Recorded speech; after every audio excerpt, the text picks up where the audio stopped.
Então, como é que vocês veem assim, esse encaixe da parte de planejamento com o escopo técnico, no sentido de qualidade de informação que os contratantes têm conseguido passar para as contratadas nesse momento justamente pré-contrato? Que realmente, se eu quero atuar preventivamente, nada melhor do que eu atuar no começo desse processo.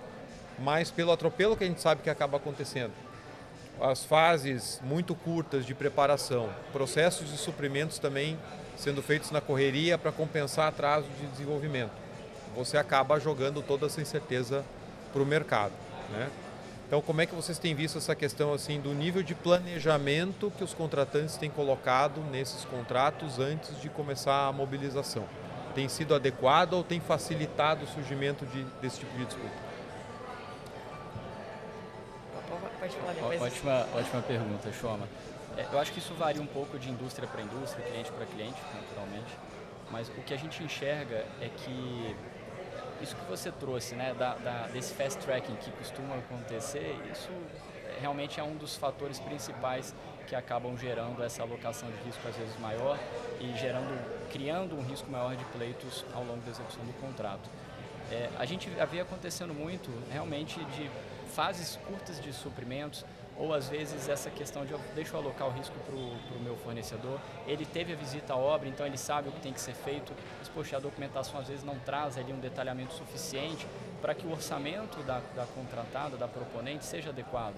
E muitas vezes isso, né, a proponente também ali na ânsia às vezes de ganhar o bid, de ganhar, lança mão de um risco que ela entende adequado, mas que muitas vezes ao longo da execução da obra descobre-se que, poxa, não era adequado este risco financeiro que eu aloquei aqui. E aí vem os pleitos, né? Até porque acho que uma das primeiras leis que existe em projeto de capital, né? Não tem almoço grátis. Então a conta vai chegar. Não adianta a gente tentar alocar mais risco para uma parte que não está preparada, ter um fast tracking, né? Sem passar pelas fases, passar, né, de uma forma rápida pelos portões ali da maturidade, porque no final a conta vai chegar. E quanto mais tempo a gente demorar para pensar nesse planejamento, maior vai ser a conta. Pois é.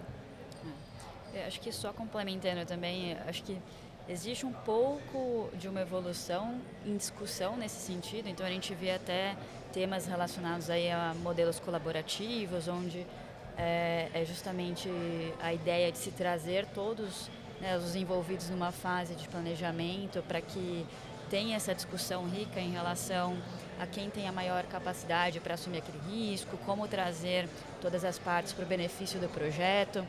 Mas na prática mesmo, acho que está muito do que o Marcos trouxe, né, em relação à baixa maturidade em se executar isso. E até depende do driver que a empresa tem, muitas das vezes é prazo.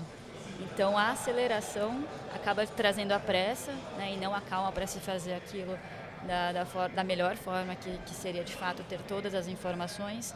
Então a gente vê até alguns projetos onde se inicia a contratação, se inicia a execução do escopo, mas não teve o congelamento do escopo.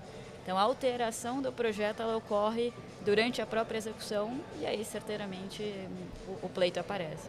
É raro, mas acontece todo dia, né?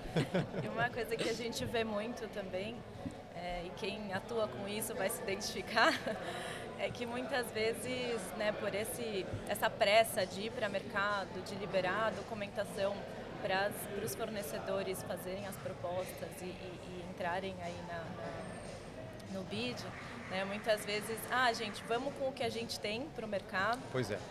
E depois a gente envia o projeto revisado, depois a gente envia as informações adicionais que a gente não tem nesse momento, né, e vai assim para o mercado. E aí o que acontece é que muitas vezes as proponentes ficam com essa dúvida, muitas vezes até interpretam o projeto, o contrato, a documentação em si de uma forma divergente do que a contratante havia imaginado. Ou até muitas vezes tem uma alteração significativa no escopo, na forma de se executar. E isso com certeza reflete lá na frente, impacta em tudo, na execução, no cronograma, no prazo da obra, nos custos. Isso fica transparente para o contratado também, porque a partir da hora que ele recebe a documentação e começa a analisar, ele mesmo vê o desalinhamento. E aí fica complicado realmente, porque aí fica recebendo versões de projetos atualizadas ou de cronogramas, etc., enquanto está rolando ali o prazo de proposta.